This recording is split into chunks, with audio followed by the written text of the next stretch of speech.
casino.com. It's my little escape. Now Judy's the life of the party. Sometimes we need this Mama's one. bringing home the bacon. Whoa, take it easy, Judy. The Chumba life is for everybody. So go to ChumbaCasino.com and play over 100 casino-style games. Join today and play for free for your chance to redeem some serious prizes. ChumbaCasino.com. No purchase necessary. Void where prohibited by law. 18 plus terms and conditions apply. See website for details. Welcome to Thursday morning on the Stansbury Show here on Rock 106.9. If you missed Wednesday's program, pick up the podcast sometime today at WRQK.com. By the way, that website is where you can also grab the sign-up sheet for the Stansbury Cup, that July 24th, Raintree Golf and Event Center. Look forward to seeing you guys there. Get your foursome or your twosome signed up today at WRQK.com. We have a lot to get to today, including another set of those Bert Kreischer tickets. I'll get those passed out at 8:45. Pretty much the biggest thing in comedy is coming to Canton, that on the 20th. 7 days from today. 8 from today. Sure, he was on the program earlier this week. We'll probably let you take another listen to that. But I do have tickets for you today and tomorrow. So at 8:45 this morning, we'll get you those. 9 a.m. we're going to take a look. This happens every year. Here comes this list. New slang your kids are going to be saying. Now, some of these I don't think you're going to hear me kids. Every year this comes out. Every year I'm like, nobody's going to tell me. Remember this one? On fleek. Nobody says that. Absolutely nobody says it. Now, there's plenty of annoying things that get said. There's plenty of that. Some of it coming from right here in this room. So that can happen. But I think every time I see this slang, I'm like, that's not good. The slang is interesting. Yeah, I know. Because certain words never leave. I don't want them to stop. Once they enter, they never leave. A lot of them rotate. We'll change them, this and that. Cool just kind of stays, right? What's that? I started. It may not be the best word or the most current word for something that's kind of like, oh, I'm interested in this, but cool, never really going away. That word's been with us for a long time, and I don't see an expiration date on that, not close, but we'll get to some new slang.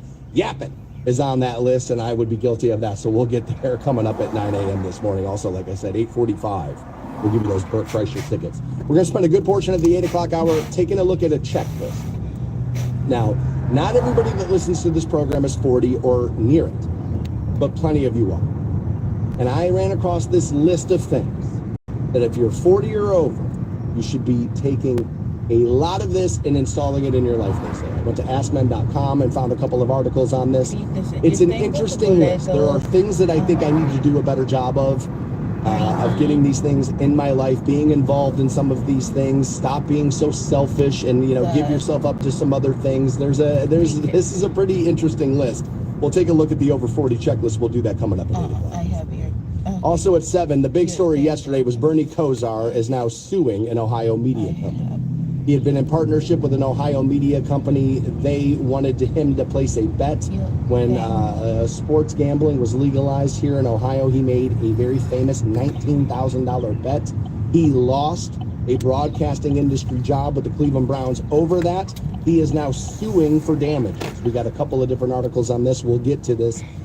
Bernie's claiming they forced him to use his own money to make the bet. My best guess is even for a promotional situation like that, if you are actually going to place the wager, you are going to have to actually place a wager with your money.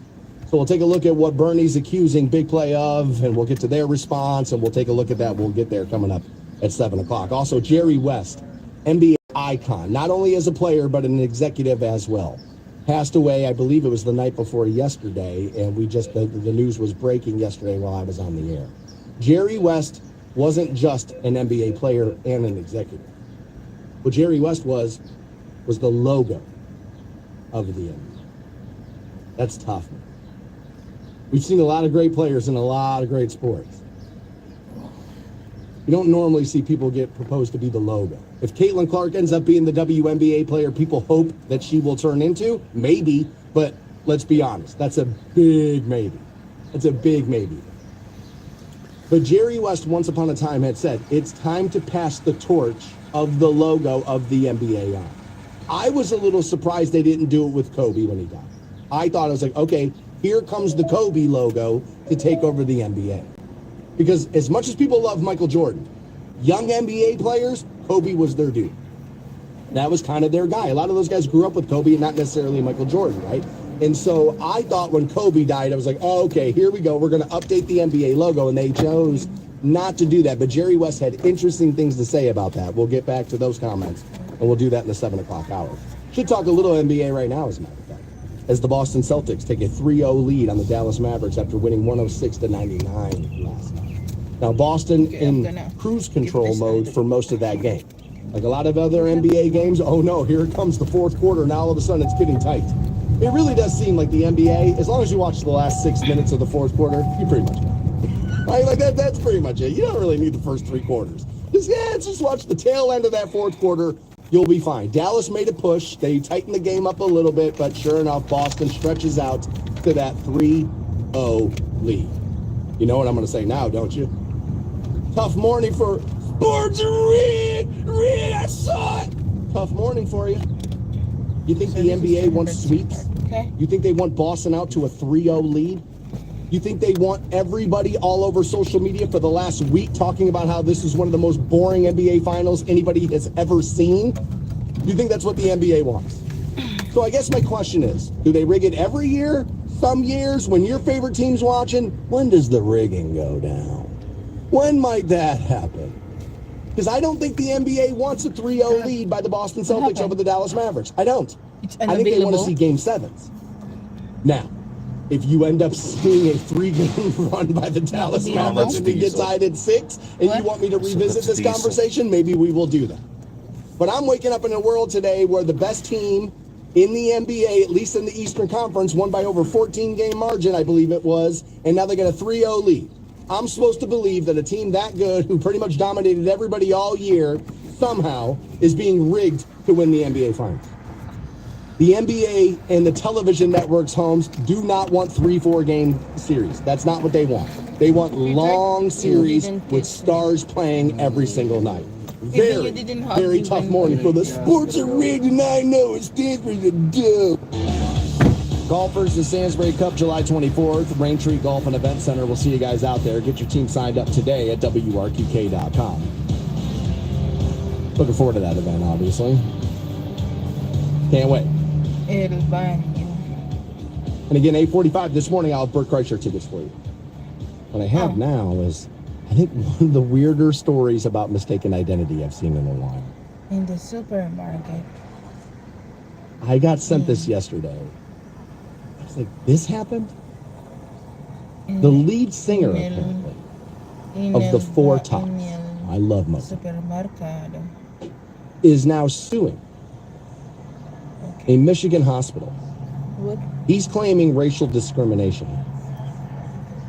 after staff just assumed that the man had been delusional. Alexander Morris is 53 years old. He joined the Four Tops back in 2018. Long after, like, the reign of their career, the height of their popularity, right? Like, let's be honest. Also, I think a lot of times those groups back in the day, they were called the Spinners or the Four Tops or this. You didn't necessarily maybe know everybody's name, right? But he ended up going to the hospital, this back in April of last year, with clear symptoms of cardiac distress. He had difficulty breathing and chest pain. He was placed on oxygen. However, when he informed the nurse and a security guard in the emergency room that he was a member of the Four Tops and he was worried about security concerns and the like, he's like, look, man, I got a lot of fans. I got a lot of stalkers out there. That they didn't believe him. Instead, the doctor thought he was nuts and ordered a psychological evaluation. Now, I'm assuming the doctor didn't say nuts. But they thought the man was crazy. And I got to be honest with you, on first listen of somebody saying that, I'd be like, wait, you think you're in the Four Tops? Is that a thing? Are those guys still alive? Is that the Four? Is that still going on? That would have been my first reaction to that. The suit accuses the hospital and 2 staffers, a nurse, and a security guard of negligence, racial discrimination, battery, and intentional infliction of emotional distress. Quote, well, before I get to this quote, what I should tell you is they put him in the straitjacket.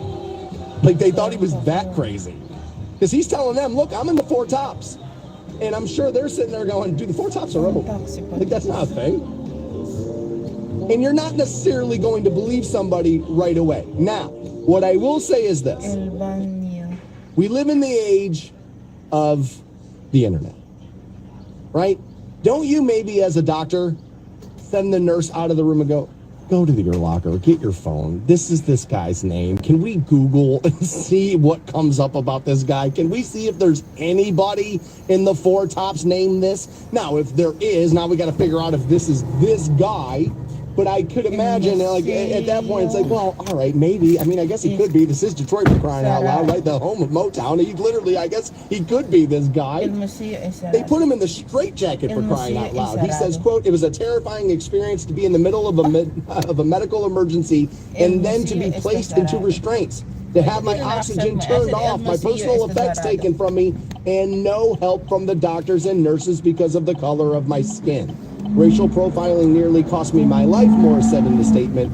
His attorneys had released that yesterday. Morris had a significant known history of cardiac disease, they say, including the placement of stents. Previously, during his hospitalization, he was ultimately diagnosed with a heart infarction that may require a heart transplant, pneumonia, and then he suffered 3 seizures during that. I remember his Good face. Lord. However, his treatment was delayed because of hospital staffers didn't believe he was part of the famed Four Tops group. Wait, delayed? Does that mean we believe he would have been given premier treatment or moved to the top of the list of when they could get to it because he was in the Four Tops? I don't know about that. They say here, after a check-in, a nurse, a white security guard, and a white male emergency room doctor racially profiled him and wrongfully assumed he was mentally ill when he revealed his identity as a celebrity figure. The complaint says. All right, well, I think one of those things can be true without the other being true. How do I know it's racial discrimination? It could have easily been this. I don't know. I wasn't there.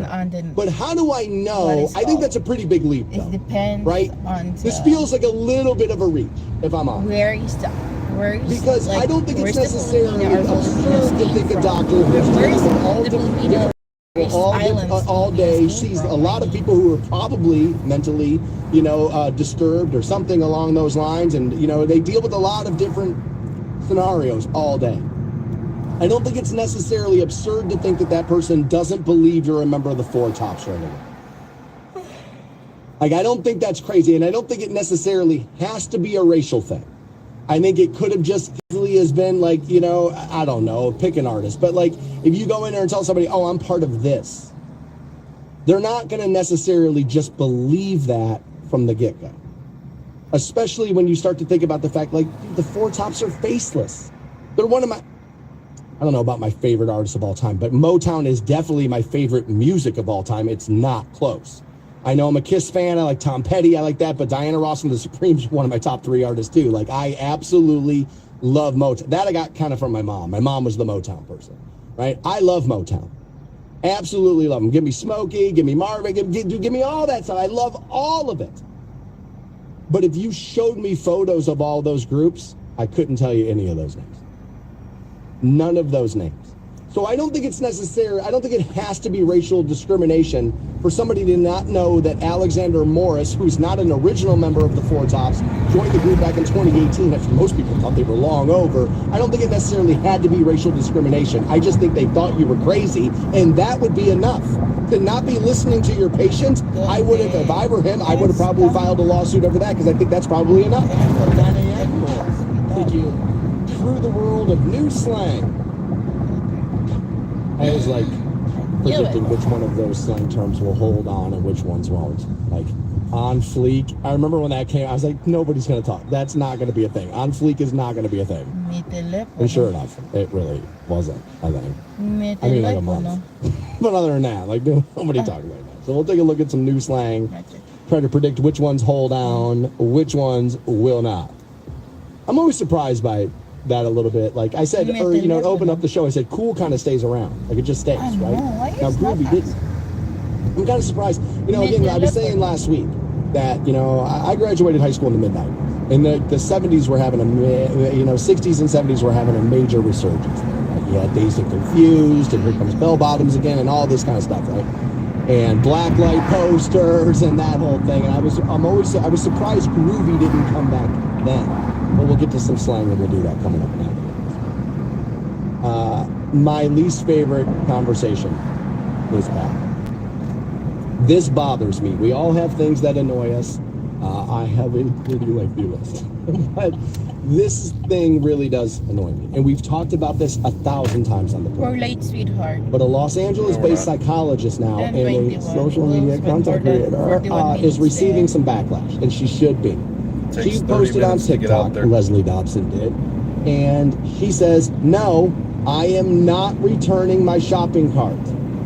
Once my kids are in the car, I need to keep them safe." Quote, "I'm not returning my shopping cart, and you can judge me all you want." I'll stop her quote here to say, "We are, you idiot."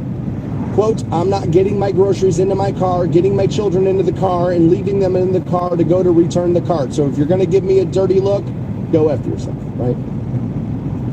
Small things like this is what shows character in a person, the first comment on her post said. And I agree. Okay?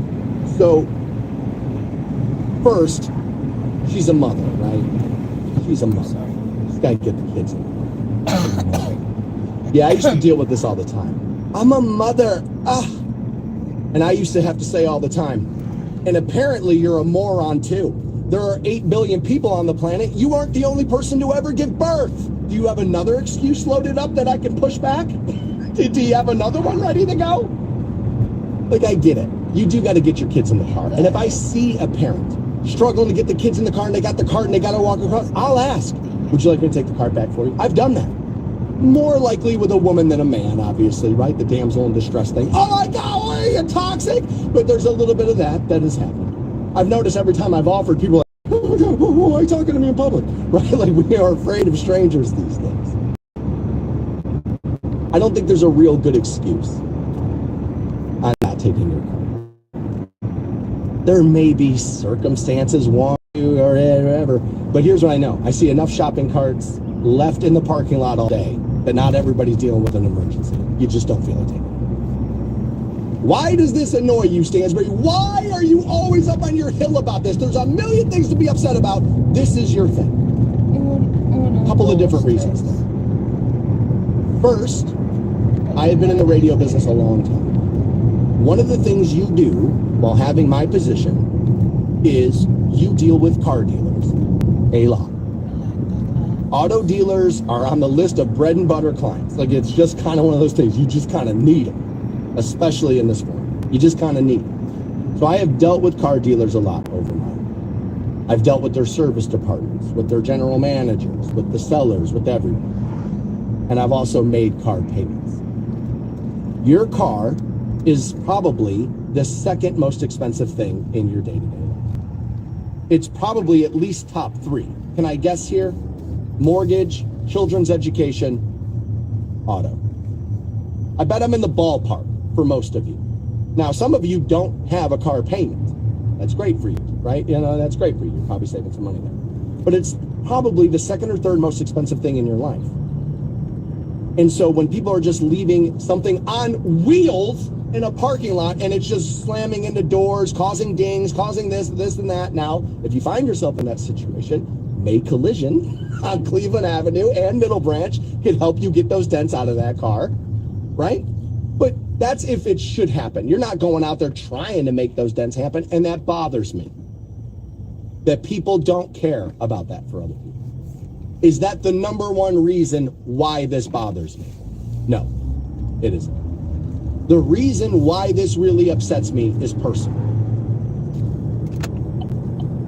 I get called selfish all of the time. By you, by people who know me, by my family.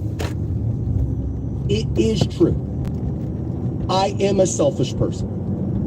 It's not my favorite quality about myself, and I'm not 24/7 selfish. I can suffer bouts of it. Long they can be, I will admit that. And yet, I refuse to do this. And so then it annoys me. Because I am probably more selfish than you. You've given your life up to your family, to your kids, to this. I've done none of that. I've given my life up to me in the pursuit of making Dan Stansbury. Notice? Doesn't really work that well, does it? Nah, kind of turns out you guys got that one right. Congratulations out there. But I constantly get told how selfish and self-involved and all this stuff I am. And yet I have the 30 seconds it takes. By the way, it's 30 seconds to turn around and take the cart and put it back in the shopping cart corral, if we can call it. That's why it bothers me. It's because people are on me constantly about how all I care about is me. And yet this is one of those things. It benefits you, not at all. It doesn't benefit me at all. It benefits you coming into the parking lot after me. But that's how we get a society. By wishing, like I do in my mind all day, that all I had to do was care about me. But I understand that for all of us to be able to live here, that's not parking lot. That's the way that goes. Every day here, right? Be safe out there. Be good to one another. I don't necessarily think shopping cart when I'm saying it to you. But you taking that shopping cart and putting it back in the corral is you being good to it. That's us being good. I am a selfish person. And I've said since COVID has had so many people selling selfish as virtue like I've never seen in my life. My truth, my struggle, me. Everything is the religion of me now. Yeah. And the shopping cart in the parking lot is another instance of that. And yeah, it does. It kind of bothers me. It made me happy when she posted this and she's getting absolutely brutalized. It's okay to be selfish as long as it doesn't affect other people, right? Like if you're like, no, dude, I'm not going out Saturday night because I'd rather do this. That doesn't necessarily affect them. They would like to hang out with you. It doesn't affect them. You dinging up, again, the second or third most expensive thing I have in my life because you can't be bothered to walk across the parking lot. And again, parents, there are 8 billion people on the planet. Will you stop looking at other people and telling them you have children and that's an excuse for you to do anything you want? They have kids too. It's 330-450-7625 to text the studio. You'll also need that number around 8:45 as I'll have Burke Kreischer tickets for you. You'll call in for those. We had been talking about the shopping cart again because this woman went viral on TikTok for saying she doesn't do it. She's a psychologist, which I think makes it worse. I think that's maybe even more of the reason why I got annoyed by it. This does annoy me, the shopping cart in the parking lot thing. Cars are expensive, so I hate it because of that. Also, I'm a selfish person, and I get accused and yelled at by people all the time for being selfish, and I probably should. I'm not saying don't say that. I'm just saying. And then I turn around, I see stuff like that. I'm like, that's selfish right there. That's selfish. And it is. It's one of those things where it's like, you don't really benefit from taking the cart back. Only the people who work at the store who have to go out and collect them, or the people who are looking to drive in the parking lot after you benefit. And if you don't care about any of that, I think it is a little telling. Like, I want to, okay, again, I keep leaning on this. I'm selfish, and I am. I want to be even more so. But I don't, because I understand it's like, well, that's not going to lead to a great environment for you, right? Most of you agree with me on this. The woman said, she got her 2 kids in the car, and that's the most important thing. And once she gets them in the car, she's not leaving, the car or their side or whatever. And look at what she did there, right? She tried to position herself as the good mother and kind of make you feel a little guilty about the fact that, oh yeah, dude, am I leaving my kid in the backseat of the car while I'm walking, I don't know, 4 steps over this way to put it back? Notice what she did? She tried to put you on the opposite side of that. I'm a mama bear. I'm protecting my cub. What? She tried to put you on the opposite side of that, and it's failing.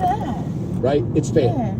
Do I understand wanting to be able to keep your eyes on your kids at all times? Absolutely. I was a runner. Yeah. I got lost at Randall Park Mall multiple times. I got lost at amusement parks. You let my hand go, I was running. I couldn't wait to go check things out. I used to run out the front door of the house. I was like 3 years old. By the way, that's how I ended up getting victimized by the neighbor driving down the road, by the way. Is that one day I just opened up the front door and ran out the house. It was 2 streets over. But it's I was just that kid. like I'm on the move. So I understand that. I understand wanting to keep your kids in front of you. They're important, right? The most important thing in the world. I get that. Can I ask how everybody else in that parking lot was able to find a way to do this and you're the one who can't? Can I maybe ask you that? Because that seems to be a little interesting. Now, somebody said to me, she got her kids into the store without the cart.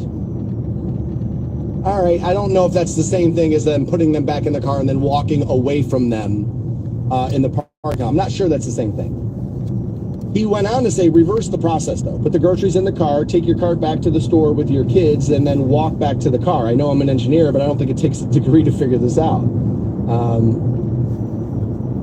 Yeah, you could do that, right? Like walk them back over. Now, again, what people are going to say is, well, now we got cars going up and down the parking lot. Now I'm walking across and people aren't looking. They're texting and all this stuff, and you're going to hit my kid.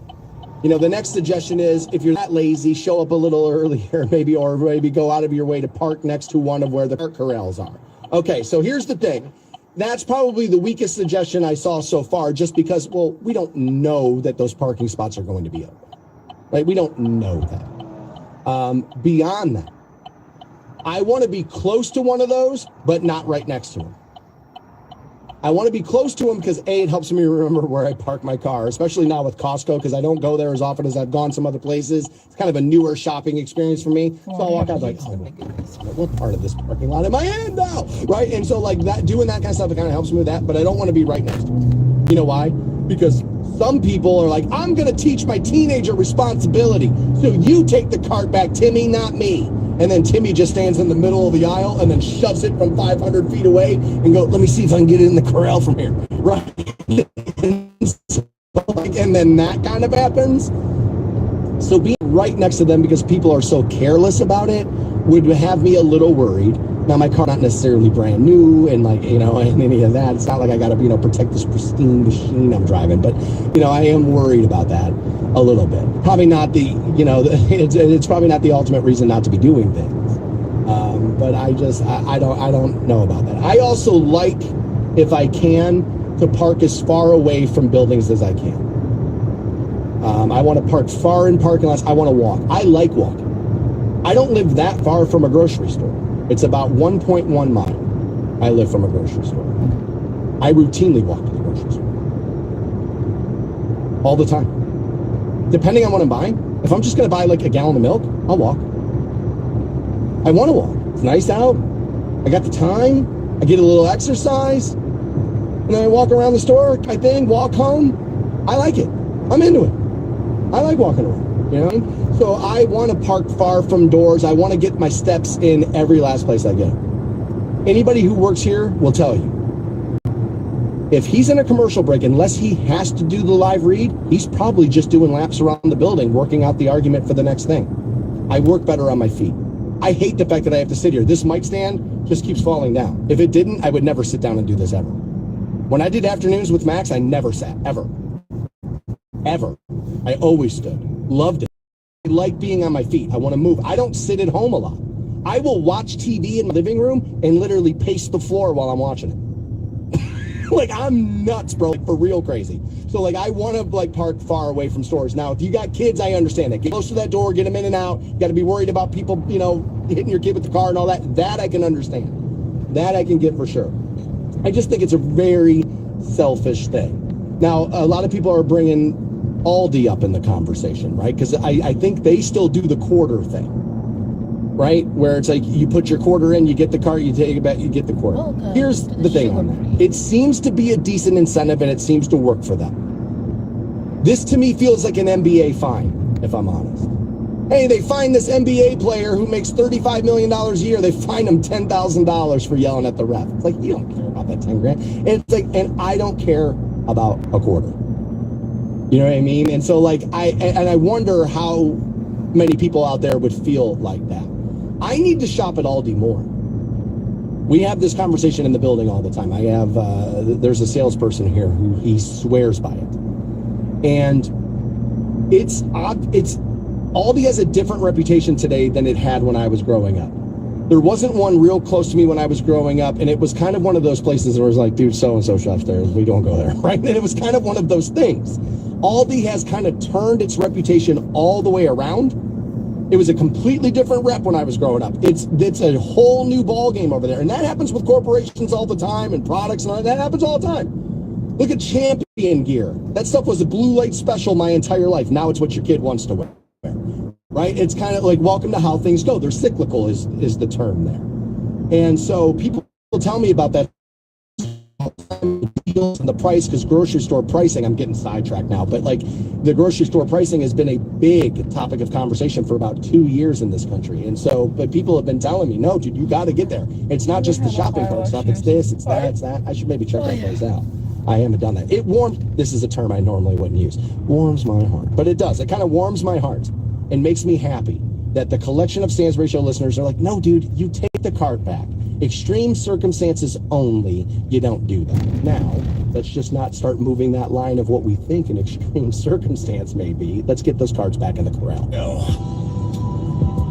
Golfers, get your team signed up for the Stansbury Cup. That at WRQK.com. It's July 24th, and we'll be out at Raintree Golf and Event Center where we were last year. Fantastic venue, great track, love playing there. And we'll see you guys on the 24th of July. Get your team signed up now.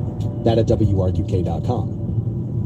I opened the show saying this, and it's true. It's a tough morning for sports are rigged, man. The Boston Celtics have a 3-0 lead in the NBA Finals over the Dallas Mavericks. The NBA does not want that, and the television networks don't want that. So I guess my question is, do they rig it every year, just when your favorite team is in it? What is it? When do they rig it and when do they don't? Because they can rig it, right? So why do I have a 3-0 lead and everybody all over the internet saying this is the most boring NBA Finals in 15 years? Anyone? Yeah, that's right. Because it's not a thing. That's right. You got to talk sports a little bit here. One of the biggest celebrities when I was a kid. I don't even think it's close. Bernie Kosar. Bernie. 18 months now. After being fired from his job with the Cleveland Browns radio network for placing a wager, Kosar looking for some revenge. According to Cleveland.com, Bernie Kosar has filed a lawsuit against Big Play Media. Some of you probably watch some stuff with Big Play Media. They got some big podcasts like that come out of that place. They're accusing, Bernie is, the Ohio-based media company of violating the terms of his contract. Kosar had a show that he was hosting, the Bernie Kosar Show for Big Play. He was doing that out of Cleveland. And Big Play will also supply some content for Bally Sports and Bally Sports Great Lakes and that kind of stuff. In the lawsuit itself, Bernie says that while he agreed to place a bet using the platform of one of Big Play's sponsors, once sports gambling became legal in Ohio, that you may remember at the start of 2023. His contract stipulated that he would, quote, not be liable nor responsible for the amount of the wager, nor will be entitled to any of the winnings that may occur as a result of that wager. That's what the contract had said. He gets to the event, and Kosar's lawsuit claims that Big Play co-manager David McAllister told him that he would have to, use your own money to place the advertised $19,000 bet on the Browns to beat the Pittsburgh Steelers that the following week. 19,000, Bernie wore the number 19, right? Kind of see how we got it. Bernie says in the lawsuit he agreed to do that in a show of goodwill. Okay, before we get to the rest of this, I'm going to tell you what my best guess here is this.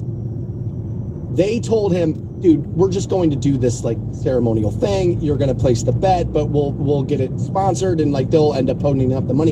And then I'm going to guess here that somebody was like, dude, you can't do that. It's gambling.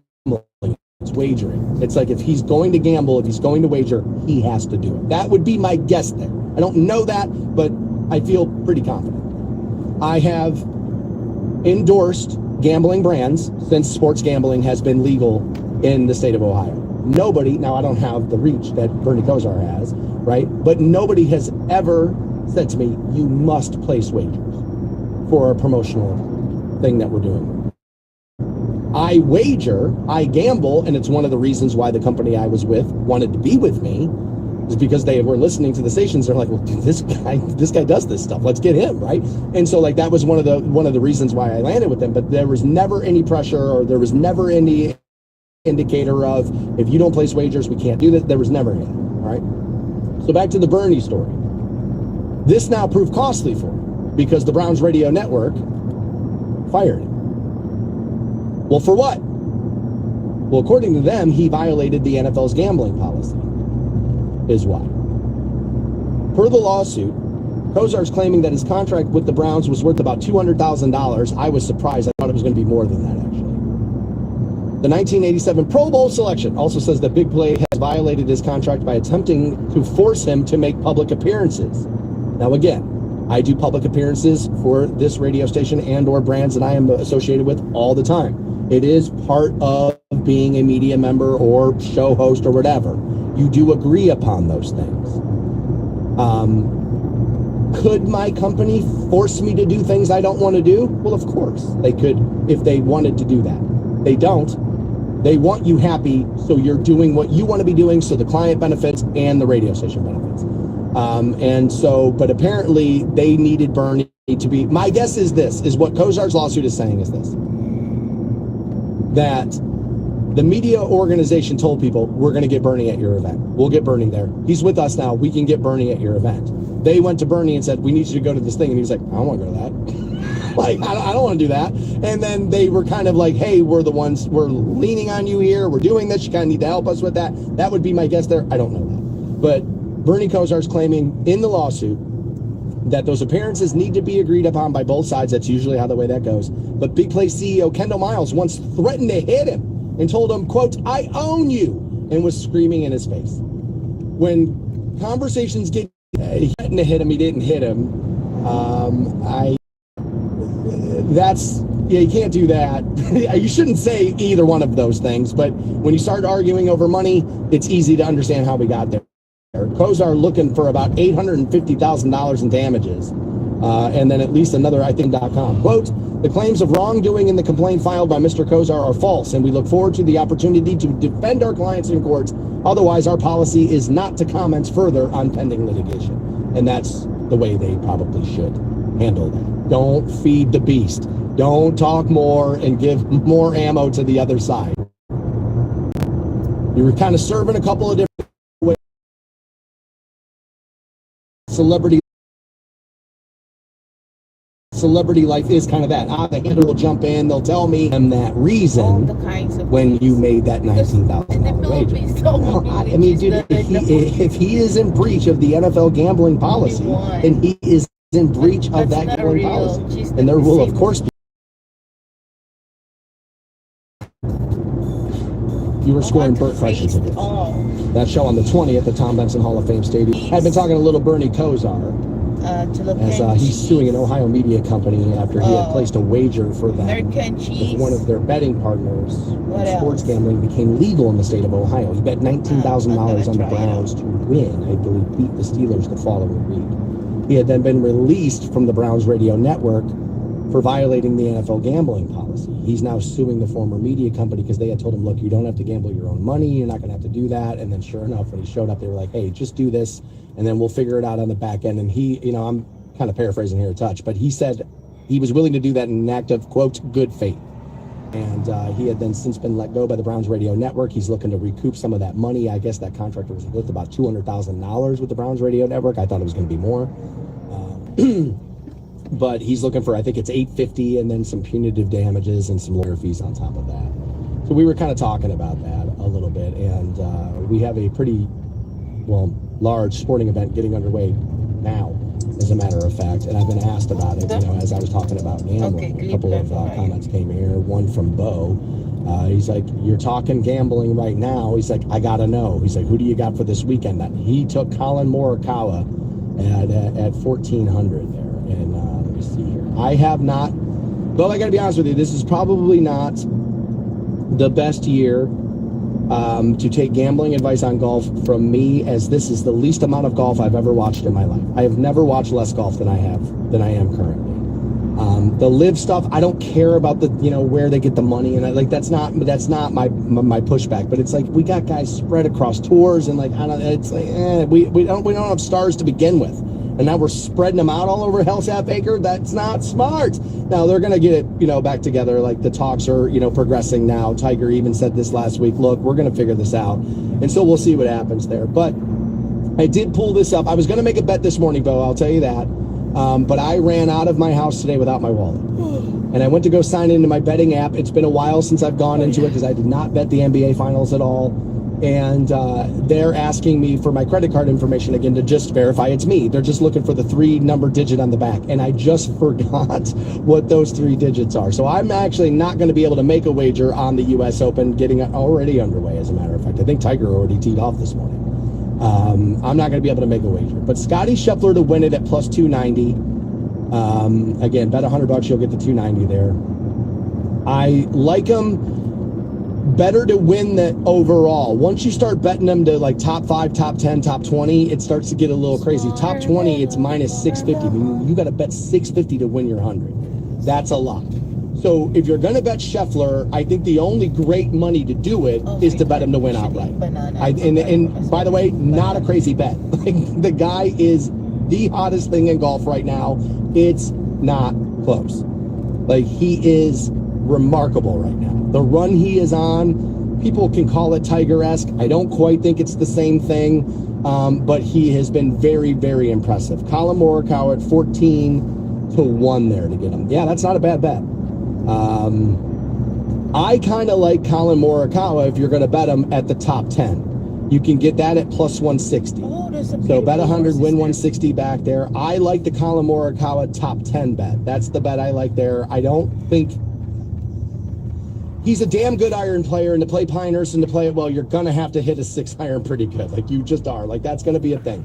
And so I think he can be close. I think the guy at 14-1, Bo, if you want to bet, is get Bryson DeChambeau.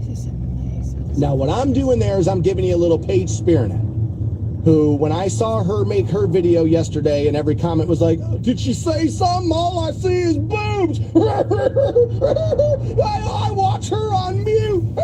Right? All those idiots, once you cipher through that, go through all that. But I started really thinking about what she was saying about Morikawa and Bryson. And she's making the point that I just said, is that you are going to have to hit your irons pretty good.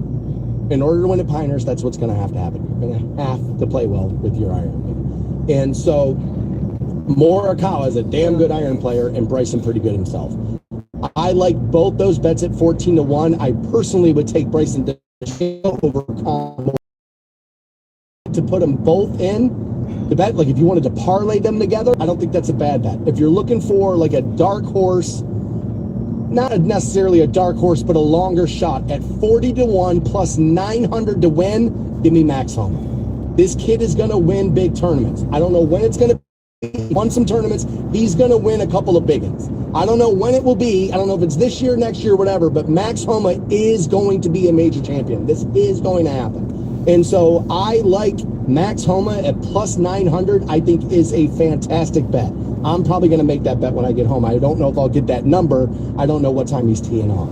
You can get him at a top 10 position at plus 415 and top 20 at 185. I love the Max Homa top 10 bet at plus 415. If I was going to make a bet right now, if I was able to get into my betting app, that may be the bet I would make. 9 a.m., we'll take a look at some new slang and then pass out some opinions about whether or not we think these terms will actually be slang or just speculations of what people think will happen. Because, like, I always go back to on fleet. Like, it never really happened. People told you it happened. Never really happened. Like, it wasn't really a thing, right? And they tried to make it a thing. Not really. So we'll get into some new slang that morning. I did see this yesterday, and I thought it was interesting. Huh? What wooden nickel? And I understand that not everybody who listens to this program is a fan, but it's actually one of the things I'm most proud of. Just I can be in a grocery store, and a 16-year-old kid can run up to me like, man, I listen every single day. I love you. Oh, thanks, man. I appreciate it. And then the next day, I'll run into like an 80-year-old woman who'll be like, I gotta tell you, you're my guilty pleasure. I kind of like you a lot. It's like, okay, well, great, right? So it's tough for me when I start talking age range stuff. I know a lot about you. I probably don't know everybody's age. I mention that because this is listed